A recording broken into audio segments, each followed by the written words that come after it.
Do you like monsters? Do you like Dungeons and Dragons?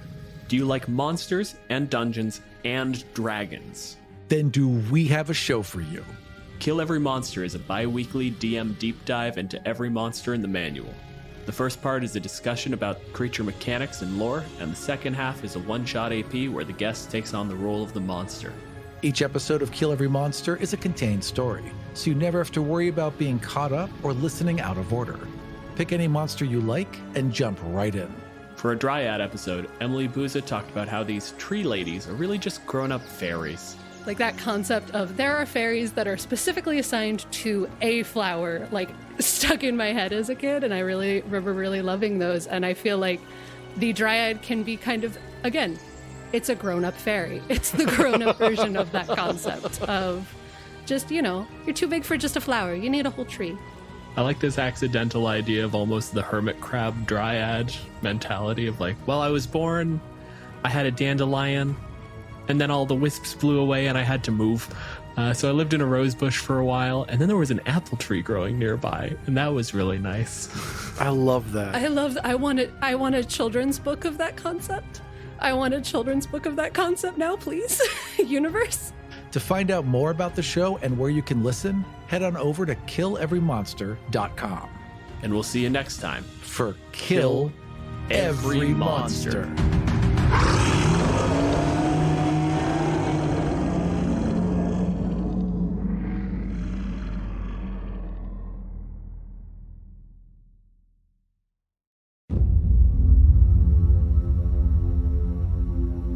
Hey people, this is Aram, and welcome back to Godsfall as we set up Season 4. For the next several episodes, a new character joins the cast, and Carlos Luna from the Dungeon Rats finally makes Para a proper PC. I am also happy to announce that the Godsfall Worldbook is done, and PDFs have already been sent out to all of our Kickstarter backers. If you are a backer and have yet to receive your PDF, head over to godsfall.backerkit.com and look up your pledge to confirm your information. For those of you who missed out on the pledge, head over to godsfall.com/worldbook to reserve your copy today. And with that out of the way, let's get back to the show.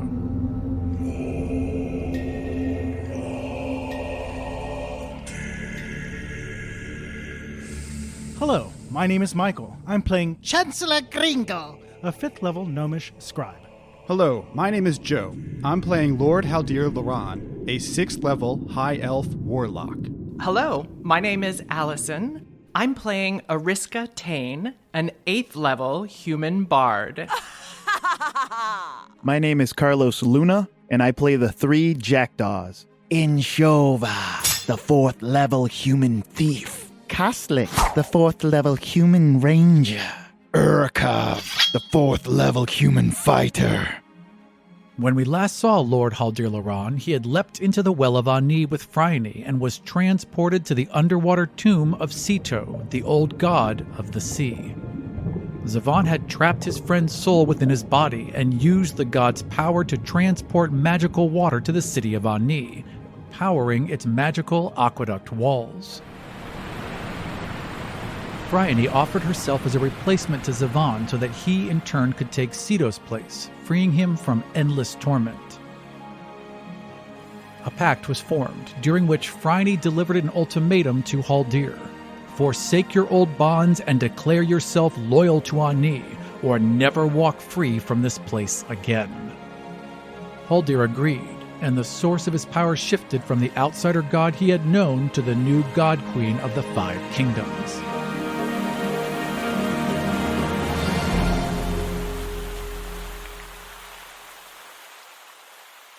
Where is Her Majesty? What have you done with Her Majesty? Do the Jackdaws know who Gringle is? They know that he is the head consort to Phryne. Where's your queen? Stay back! Stay back! Oh, little man, you're going to give us what we want. If that's a jewel-encrusted knife, then yes! And I draw my jewel-encrusted knife.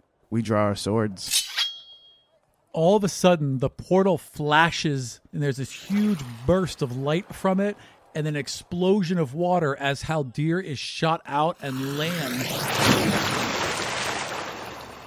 right next to you on his hands and knees, completely dry.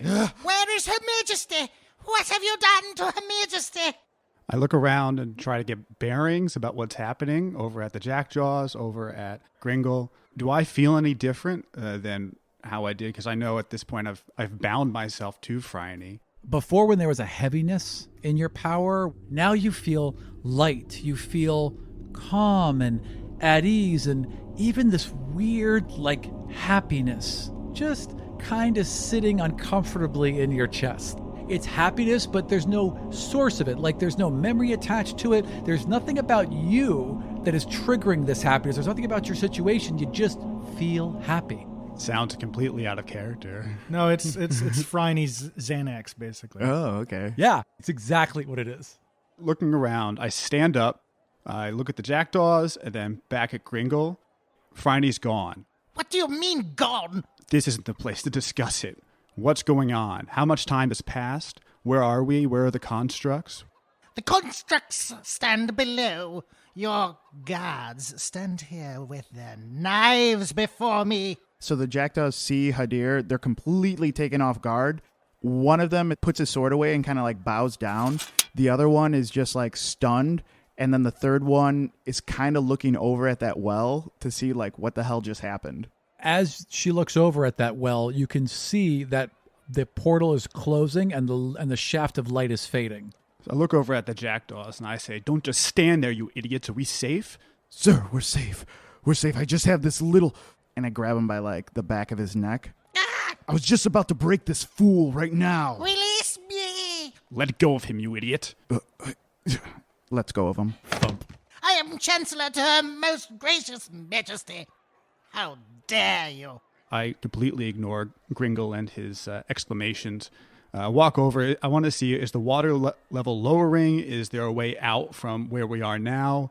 As you walk over to the flooded chamber, you hear a loud scraping noise of stone against stone as floodgates open and you see water pour out the sides into the bay around the palace, and the water level drops inside. At the same time, the 3 golden constructs that are standing around the palace that had stopped when you guys fled into it look up at you, raise a fist, place it against their chest, turn around, and begin walking away from the palace. So did Haldir at this point, did he know that this was the city or Zavon's rejection of Phryne? Is that what this was? You guys have definitely talked about it to the point where he definitely would have figured that out. So he knows that the city came after you two, and now it seems like the city is acknowledging you. Or at least acknowledging Phryne's power when she put that crown on her head. Correct.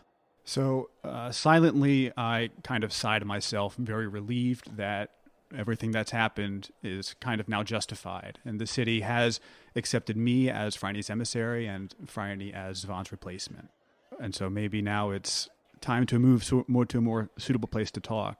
I know the Jackdaws, my previous patron, they are loyal to that patron as well. Correct. So I look over at the Jackdaws and I say, "We're safe. You can leave." Sir? You can leave. You are dismissed. I don't want you in my sight. They all kind of look at each other, and now they kind of don't know what to do. Phryne's gone. Deer technically can give them orders. They're there for him. They're actually thinking, why aren't the constructs there? I think they would still listen to him, though. But they kind of hang back and, collect themselves. Sir, yes, sir. Where should we go? Queen Phryne, she's missing, and the well and the constructs. It's just, what happened down there? I'm sorry, that's none of your business what happened down there. The one who was just talking looks over at the gnome and kind of squints his eyes. However, it is my place to know. You have much to explain, my lord.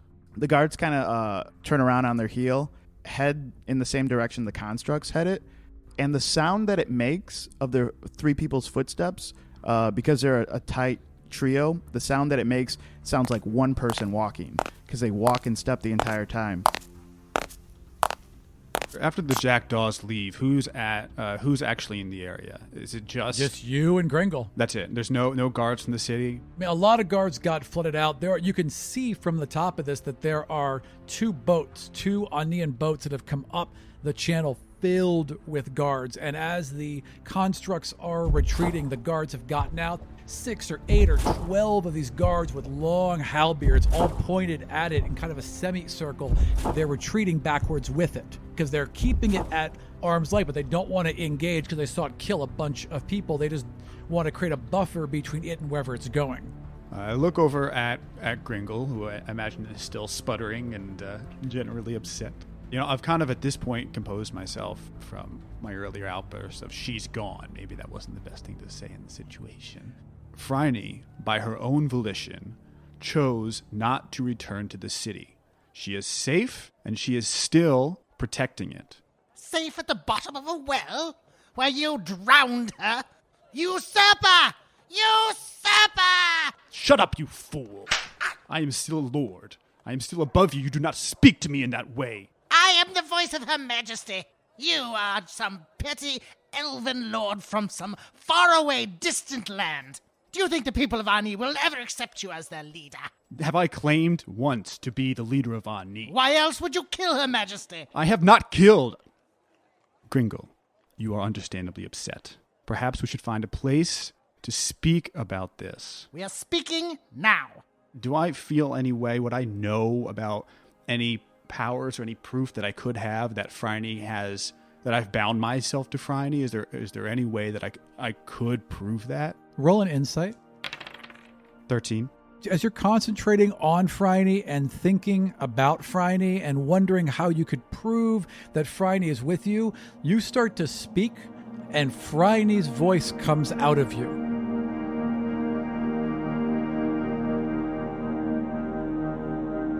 Chancellor Gringle, my good and my faithful servant, listen to what Haldir has to say.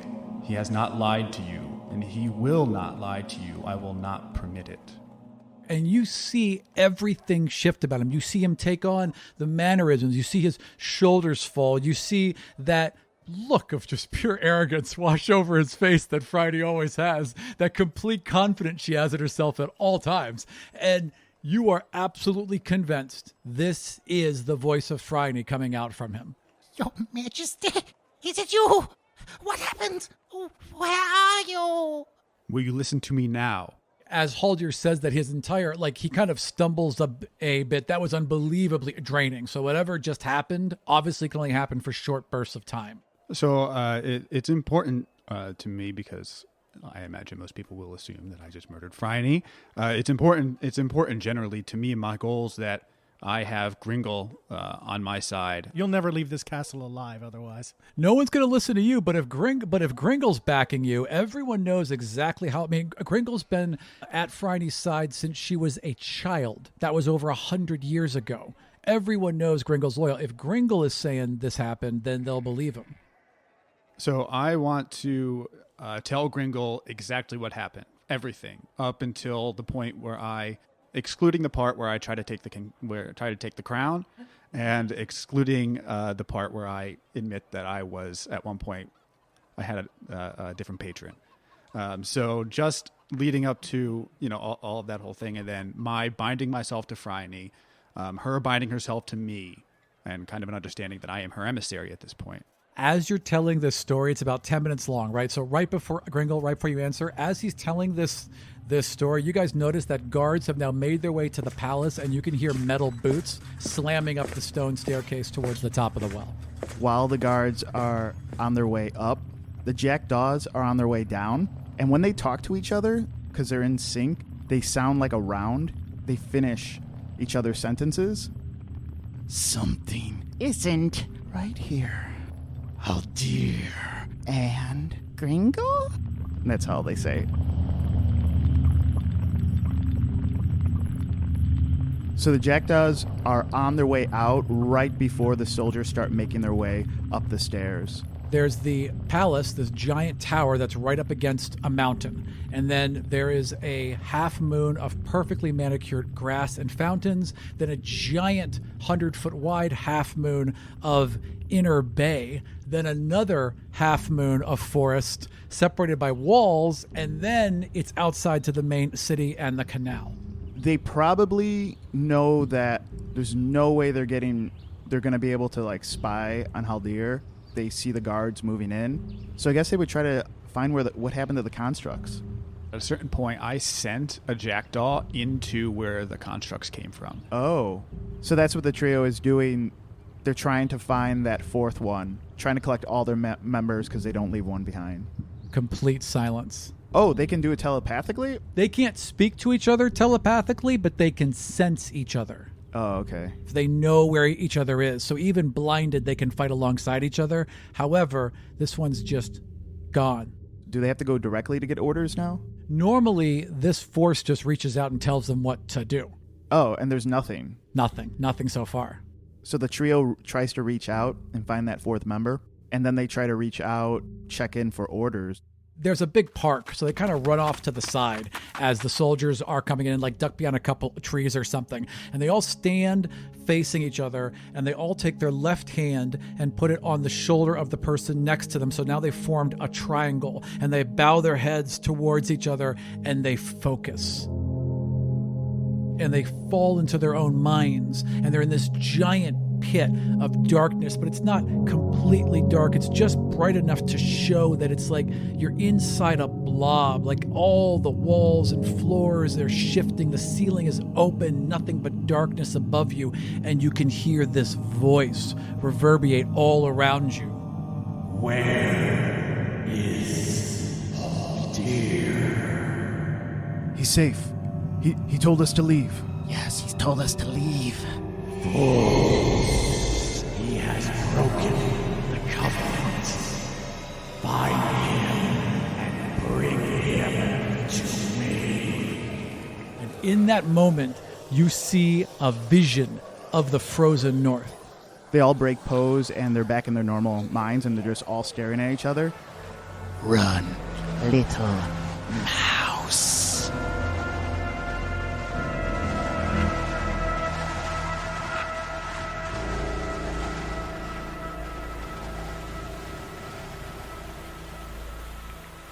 Gringle hesitates for a moment with all of this new information, but then, as he hears the guards rushing upward, he makes the decision to, even in the strangest of times, to obey Her Majesty, even if it doesn't seem like it makes complete sense. Pitter-patters and runs to the edge of the stairs, and he yells down to the guards. Guards! Post sentries immediately at all doors. All forms of egress and entrance must be guarded. Go ahead and roll a persuasion. 15. The guards stop in their tracks. There's half a dozen of them. They've got swords out. And the 5 of you, right now, go check on Brevik. Make sure that he is still in his cell. They shout orders down to the other guards, and your guards shouting back and forth. The 3 jackdaws outside would see doors slam shut on the palace, and a portcullis fall over that. Guards have taken now position outside the gate, and more are starting to sweep outwards. So they're starting to search the area around the palace, and they're definitely going to find you if you stay where you are. If they saw it, they're in the shadows. They look at each other. They say, What is a magician's greatest tool? A distracted audience.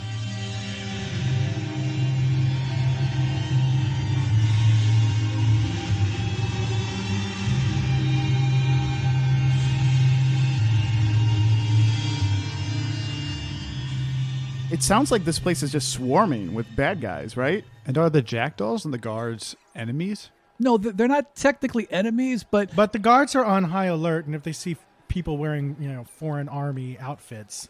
Did Jackdaws hear the orders? they're shouting as loud as they can so the other guards everywhere can hear the orders. Yes, absolutely. While they're hidden, one of them would yell out, 3 guards, here, now, quickly! And wants to lure 3 guards in and take their clothes. Roll deception. You see 3 guards break off into the woods and start to circle around. Armed with swords and crossbows, pulled the crossbows out and are working through these trees towards where you guys shouted. One of the Jackdaws is pretending to be sneaky, but is actually not sneaking at all. The other female and the other one flank the 3 of them. So the three soldiers buy the ruse right away. They all raise their crossbows. They start to hone in on that one jackdaw, and they're like, halt! And they're all now within 10 feet in a semicircle around this one jackdaw, and the other two are closing in behind. So in this city, there's a council of not elders necessarily, but somebody like Congress that runs things when the queen isn't around, or who's in charge when the queen's not there. It'd be a little bit Gringle as far as the representational voice of the queen, but if the queen's not there, the speaker of Ani happens to be Phryne's mom. So it's going to be a real easy transition of power. You understand the problems this creates. Not if Her Majesty removes herself from this ridiculous gem. Her Majesty cannot, or the city will die. Then she must convince her mother, somehow. I agree. We need to speak to the speaker of Ani. There cannot be a power vacuum. Not at such a time. We must keep everyone away from the palace. Well, at very least, the throne room. Why do I get the feeling that, Gringle is Chancellor Palpatine in this moment? No, that would never work. I could never be the speaker. What Gringle has just suggested is technically a coup. If I understand Gringle correctly, he'd like to be the person that is essentially speaking with the voice of the queen. I literally am. I understand that in the past, you have been the voice of the queen in her absence. Now I am literally the voice of the queen. She speaks through me. If this transition, as you suggest, is to work, it cannot be done alone. Not only you, and not only me. I do not take orders from you, only from Her Majesty. As far as she speaks through you, I will listen, of course, and do as I am bid. But know this, foreign voice, no one will ever accept you as lord of this palace. I don't need them to accept me. I need you to accept me. I accept our current situation. They're going to get surprise rounds. So I want both of the jackdaws to, I imagine one's walking up behind one, one's walking up behind the other. Yeah, the three guards are approaching this one, thinking they're going to get the jump on him. Two are coming from the side like that to flank them. Nice. What they're hoping is going to happen is they knock out two of them, or they take two of them down, and then the middle one turns left or right to see what the hell's going on. Their third one comes in, so each gets their own man. I got to try to do this without blood, guys. Yeah, too much blood on the uniform. Are their uniforms red? They're white. They're like a deep amber, so you get away with a little blood, but a lot of blood's going to be a problem. So they're using the back ends of daggers. They're going for the temples. So first roll for the big guy to hit. Okay, so they both hit. For him, I would like you to roll 1d6 and add 7. 13. And for her, I would like you to roll 1d4 and then 3d6 and add 2 to that. So 2, 2, 4, and 6. So she starts to go in.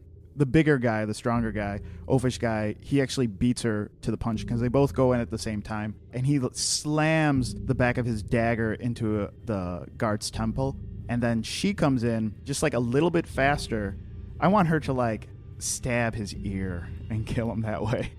In, out, real fast. He's just standing there like a chicken with his head off, but not moving, just standing there, covering his ear, fucking something severed in his goddamn brain. I want this third guy to die and hit the ground before this second guy dies. Even though that was the back of a dagger, that big guy caved in that guard's skull.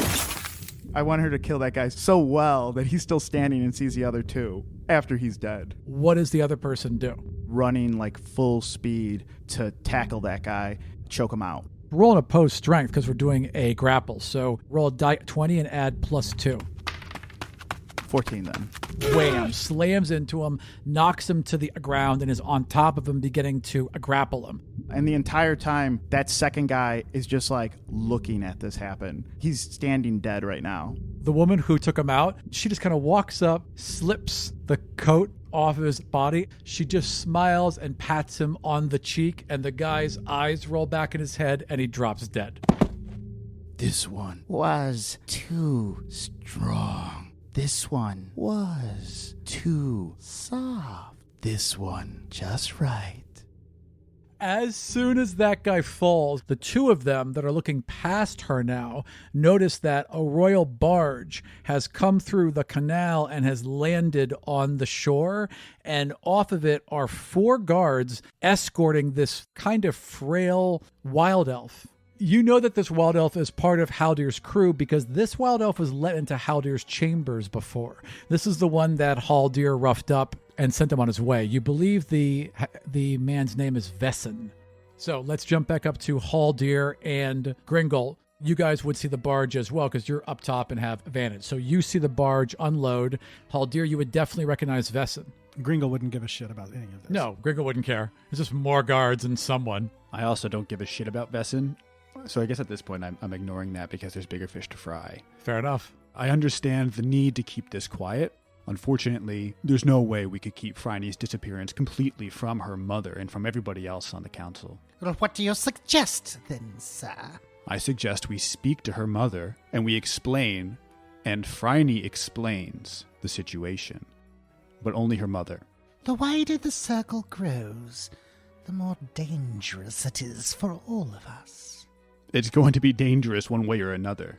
This will lessen the chance that people will come asking questions. If we can keep the people in power in the know and nobody else, we can limit the exposure.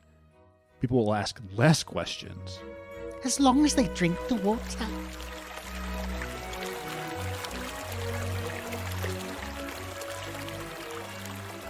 I want both you guys to roll a perception. 10. Also 10. Again, no one's trying to be quiet. There are several guards, conversation going back and forth at the foot. The guards that have come with Vessen are guards that would have been down at the harbor. The guards at the bottom are saying, no, he can't come in, and they're going back and forth with that. No one's allowed in, but we must get in, we must talk, that kind of thing. Who's coming after you guys? No one. Gringle can just march out of there whenever he wants. The issue is if we march out without Phryne, there's going to be issues. I ordered the guards to post sentries and to stand outside the door of the throne room, which means we can go downstairs at any point. The problem is getting from the throne room. Or we could just say, close the doors behind us, and they will assume that Queen Phryne is in the throne room and there's no reason to bother her. Phryne is the kind of leader who would very frequently say, leave me be, and clear a room. So the guards would be very accustomed to that. Gringle's walked out 100 times and be like, no one bother her. And they've just snapped too. Very well, we shall speak to her mother. Guards, open the door. Close the doors behind us. Her Majesty wishes to remain in private. The guards kind of glance over at Haldir for a second and glance at each other, but they do what they're told. The doors close behind you. The portcullis lowers over the doors, and you guys are now walking. There's this large path and semicircle, and then there's a bunch of docks in front of you, and there are several royal barges stationed at these docks, waiting to shuttle people back and forth. As you're doing that, though, you also see Vessen jumping up and down behind guards and shouting sir, sir. No, I ignore him. So you guys just walk straight through, and are you walking onto a barge? Where would I assume that the Speaker of Ani might be at any given time? Unless they're in session right now, and if they are, I don't want to go marching into the Senate. In the middle of the city, if you look at the map, is where all the government is. So it's the middle of the day. If they're not in session, she's going to be in her chambers or attending to whatever, but that's where you know she would be. There's no reason I would ever leave the palace for that. No, I'm sorry, I've learned too much from Phryne. I would send, a messenger that Her Majesty politely requests your attendance in the throne room post haste. So they open the doors back up as you turn around immediately. Open the doors! Never mind, she wanted company. While we're out, you might as well send somebody to do it then, so it doesn't look like we just walked out and then. I would go to the messenger guard. God, come to me. Dictate. I write down a little missive, Gringle's royal seal upon it. And I suppose so it doesn't look so strange for me as well. I'll look over at Vessen and just give him the smallest come here with my hand. So let him through. Gringle's not a person of few words, so when he's barking orders, it's very detailed, and he's writing the orders out by hand, so it's taking a second. While that happens, you wave Vesson through just 2 fingers, the guard's part, and he comes running over, and he bows, almost grovels before you. He's like, "Sir, your presence is requested on your ship." Requested by whom? Oriskatane? She's kind of, taken your ship? Taken? Well, I mean, we all kind of let her. It felt like she belonged there, but now I'm not so sure. This is hard. Yeah, this is interesting. A lot of moving pieces right now. Tell her to wait, and I send him away. She just wanted me to tell you that she likes the ship very much, and if you're not there within an hour, she'll be taking it. Now, can they get out of the harbor? Yeah, they could just leave. I mean, no one's holding the ship there. They have full royal authority. If that ship sets sail... Yeah, Aram, you're figuring about the Kadarian blockade.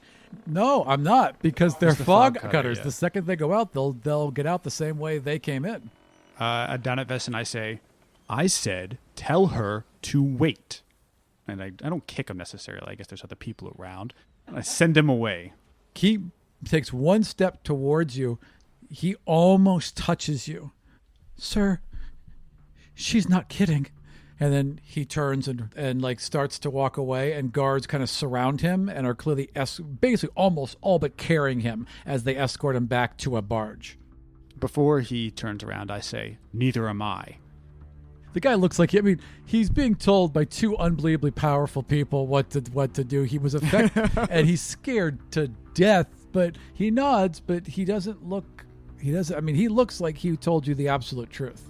And then before we go back into the gates, I'd like to talk to Chancellor Gringle and under my breath ask him as politely as Haldir can, Chancellor Gringle, please, could you prevent specifically my fog cutter from leaving the bay before I give explicit permission?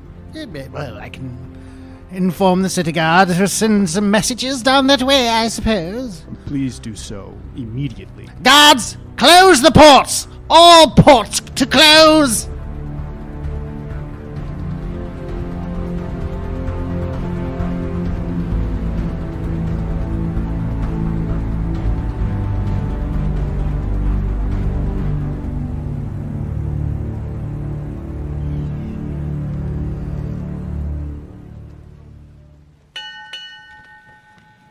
Oriska would see guards beginning to mobilize and people coming towards the ship. What do you think Oriska would do in this moment? I think that she would take note. I'm not sure she'd do a whole lot else. Yeah, I think she feels like she has this situation completely under control. There are soldiers yelling, "Let down the plank, royal inspection." If the members of the crew are coming looking for instructions, she's telling them, don't let anyone aboard. Those are my orders. Do whatever you have to do. But before you kill anyone, just let me know, would you? Guards are up there saying, no, this is royal property. The second you step aboard this ship, you are stepping aboard Ryland. You have no right aboard this vessel. We have sovereignty. And the guards eventually back down. They bark orders and they send someone on horseback sprinting up alongside the canal towards the pass. If Haldir continues to stall, is there another action you want to take? She's gonna go fetch him.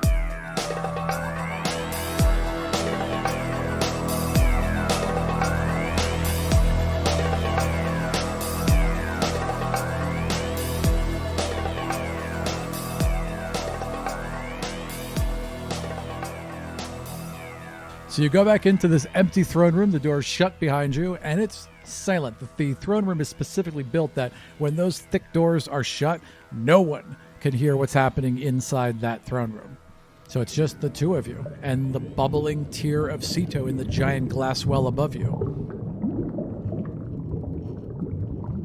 We play canasta and wait for our messages to go through. During the awkward silence that follows, in which we do not play canasta, because I don't think Haldir would be caught dead playing canasta. I don't even know what that game is. I don't even know how to play. Yeah. I do love the idea, though, of there being an awkward silence and then Gringle turning to Haldir and going, canasta. Also, I'd like to meditate, I suppose, become very introspective and kind of feel out my own emotions and feelings and this new thing inside of me and see if I can work anything out there. Well, there's only one chair in this room. I walk right over to it and sit down. How dare you! Several stone rings, and each one's about a foot tall, and it's like about 100 feet wide, 80 feet wide, and then 70 feet wide towards the center and rises, and it becomes these steps all the way up to this single stone chair. A good 30 feet up, there is this giant glass tube that descends from the center with the sapphire, which was the heart of Cedo, that Zavan ripped out of his chest and placed in here to power the magical well of Ani and its aqueducts. And it's glowing and bubbling, and you can just feel the whole weight of the city upon you as you take your seat. Do I feel anything happening, any sort of Phryne in me reacting to the tier, to the city? You close your eyes and you gather yourself inside your mind. You reach out, and just for a moment, as you reach out, you feel this horrible screaming blackness clawing its way towards you, and then it's just gone. And you reach out beyond it, and you feel yourself brought up through the well. You can feel your body as if it rose off of the ground and floated through the glass, through the water, until there's a bright, bright light, and now you're standing in the throne room in front of Phryne. My queen? My servant. Do you know what's been occurring? She seems distracted. There's so much going on around her. There's scribes running around. Everyone seems to be at a more hectic pace, like she's having a little bit of trouble controlling everything. So as the walls are deteriorating, because all around this throne room is basically a stone etching that is a representation of the walls of Ani, and parts of it start to fade from the etching of the stones into a flat stone, and scribes are running over and re-etching into it. And when you walked in, it seemed like a pretty orderly process. But right now, Phryne it's taking all of her concentration to keep this going because she's so new at it. So she's with you, but she's barely paying attention to you. She seems annoyed by your presence because you're distracting her. Your Majesty, with your permission, I take my leave. Fine, go! And then she waves her hand, and you just feel your soul get sucked back into your body, and you fling forward and grab the arms of the throne. As Gringle's screaming at you, why are you there? Get off of Her Majesty's throne! All right, I stand up. Is there any water in the throne room? Water bubbles up from the arm of the throne room in the shape of a glass, and then ice forms around it as the glass. Yeah, I'd like to touch the water, put my hand in the water. And you instantly feel connected to all the water throughout Ani.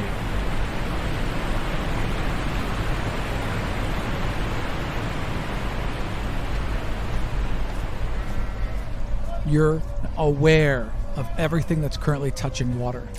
You can see every conversation of people who are near water. You can feel your boat. I'd like to find out what's happening on my boat. Think of yourself like about 10 feet above it, looking straight down on it. So 10 feet above where the sails are. So really like 70 feet in the air, looking straight down upon it. You can see ropes thrown out, and you can see the ship beginning to move. It moves out towards the main mouth of the canal, and you expect it to go right because the threat was it's going to leave. It swings left, and it's coming up the canal towards the palace. Can I see what's happening actually on it? Can I hear what the people are saying? Is there anybody? You can just see the top of the deck. You're literally just looking down on it. So you can see a couple sailors, a couple of your crew running around, opening the sails, getting it into the canal so that the water picks it up and starts carrying it north. But they're basically just doing what someone told them to do. How much control do I have over the water? Can I create small whirlpools or... You can just see. So I can just see. No control over the water itself. Yep. Thought I'd try. It was worth a try. I thought I'd try. So the lions, how long were they actually lions while I was down in the depths? They can be lions for up to an hour a day. Oh, I've been gone for more than a day. Yeah, you guys rested while you were there. Well, you had the equivalent of a long rest. Oh, I guess that's true. Even though only a second passed here, much more time passed inside Ceto's head. I want to take my hand out of the water, come back to myself, and then search my own emotions and see if I can ascertain any powers that I might have and any effect that she's had on me outside of my work with the city itself. What are the 3 Jackdaws doing outside? The Jackdaws finish putting on their new uniforms. They look up and so the Jackdaws hear this giant door open. They hear yelling. Can they see? Roll a perception to see if any of them heard what Vesson said. 4, 7, 8. So she hears it, or she picks up a couple words. Someone's taken the ship and they requested Haldir's presence on his own ship. Only a wounded dog barks. And then they follow the messenger. I would like you to roll 3 die 20. 16, 16, 2. So they start walking out and she takes perfect form, the little guy, perfect form, and the big guy walks out right behind you and he's stumbling a bit. Uniform doesn't quite fit him. He's just a little too big, so it's kind of up at his waist a bit and he feels a little awkward and the armor's just a bit tight. And as you guys pass some soldiers, the first 2 Jackdaws salute them perfectly with the palm out, but the 3rd Jackdaw, the big guy, salutes like the Kadarians do and puts his fist to his chest. Oh. Hoo. And I rolled a 1. The guards don't notice and they all walk do that. right. They do the Kadarian salute. That's exactly what they do. They just kind of throw the salute right back and like, Hail Kadar, and they just all have a good laugh out of it, like the guy was making a joke. Yeah. Is the messenger alone? The messenger is being escorted back to this barge, and this barge has 1 oarsman in each corner, and they just have to row it into the channel, and then the channel takes over. So there's 4 very fancily dressed official guards on this barge. Okay, they're more official than the uniforms that we have. Oh, their job is just to row people back and forth. If you guys bluff your way on, you could just be we were told to escort them, and they just nod. Yeah, that's what they want to do. I would like you to roll deception. 8 plus 9. So 17. Wow. Okay. By order of the Queen, your reinforcements have arrived. And they're like, all right, get on. There's no parade. Asshole, get in the fucking boat. Exactly. And the barge sets off.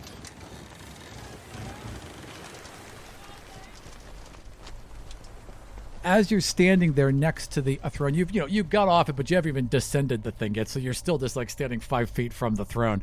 And you've more or less ignoring Gringle as you mentally go through your abilities and you hold your hand out and your sword appears in your hand, but instead of being that crackly orange energy with that negative edge of blackness all around it, it's this bright blue blade, and water seems to swirl within this energy as it glows in waves. As it shines, it like gives off waves, and as that light hits your body and the floor, it looks like sunlight going through water. All your powers are the same, except she is now the source of them. But all your spells are there, all your abilities are there. So that's all. I don't feel any different except for my sword. And I am, for some reason, happy about nothing in particular, which frustrates me to no end. Constantly. Yeah, you're angry and happy. I'm angry that I'm happy. Happy. Right now, you're super happy. Emotions are weakness. I wait. I stand next to the throne. I like to stand to the right of the throne with my left hand on the throne's arm. And you can still feel that as long as you're touching the throne, now that you've established the connection, you are connected to the water. And you can see that your boat is now like a few minutes outside the gate. I mean, obviously they can't get in unless I want them to, or unless we allow them to. Correct. I don't say anything. I stand next to the throne. I'd like to continue to, I guess, introspectively observe my own emotions and feelings and new powers, plural, I suppose, while we wait for whoever shows up. Allison, As the gates open for the ship and you are now entering the inner bay and you're going to dock and then it's the castle, what is the plan now? Where's that barge? As you can see the palace looming before you, you also see a royal barge coming this way. Roll a perception check for me. Critical fail, baby. You notice there's a barge, but you're not paying attention. You're too focused on this gorgeous palace rising before you. And then, just as the barge is parallel, you finally hear Vesson, my lady, as you know, they're on different parts of the channel as the barge passes and slides past you. I stand from behind the beautifully carved ornate desk where I've had my feet kicked up. I walk to the cabin door, out onto the deck. And I give orders to the crew to slow down to allow that barge to pull alongside so that Vesson can join me along with Lord Haldir, I assume.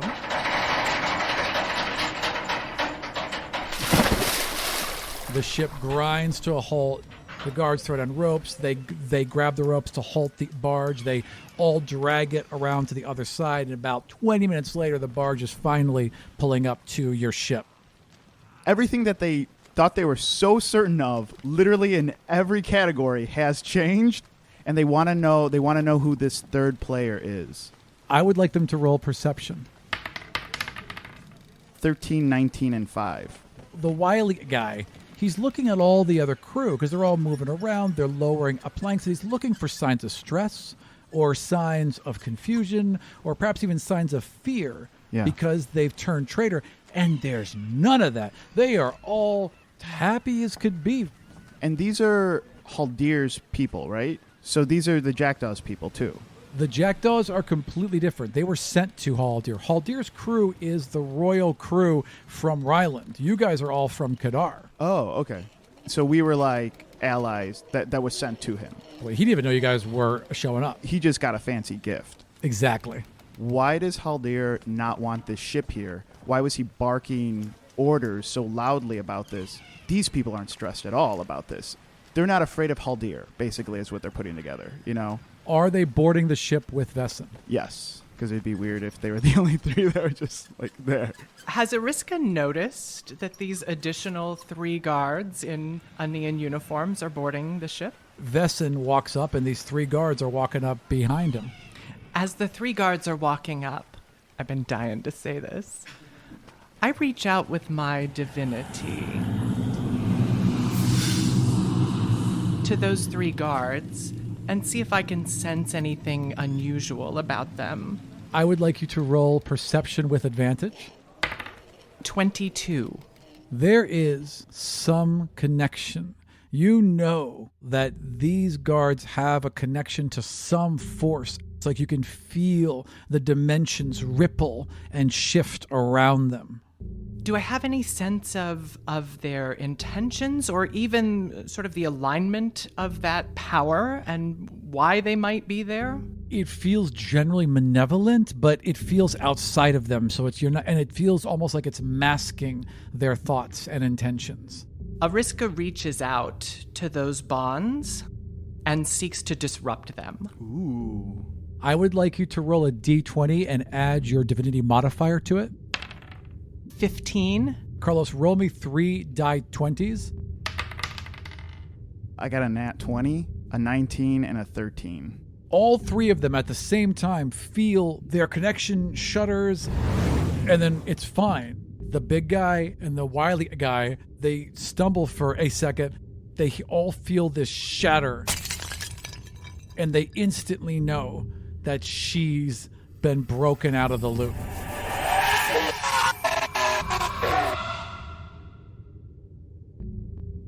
For my DM's notes on this podcast and early release for future podcasts, check out our Patreon at patreon.com/Godsfall. And if you haven't picked up your Godsfall Worldbook yet, there is still time. Head over to worldbook.godsfall.com and get your hands on a copy before all the print ones are sold out. You can follow us on Twitter at GodsfallDC and at our new podcasting collective at Neon Rivals. And we'll see you next time for more adventures in the 5 Kingdoms.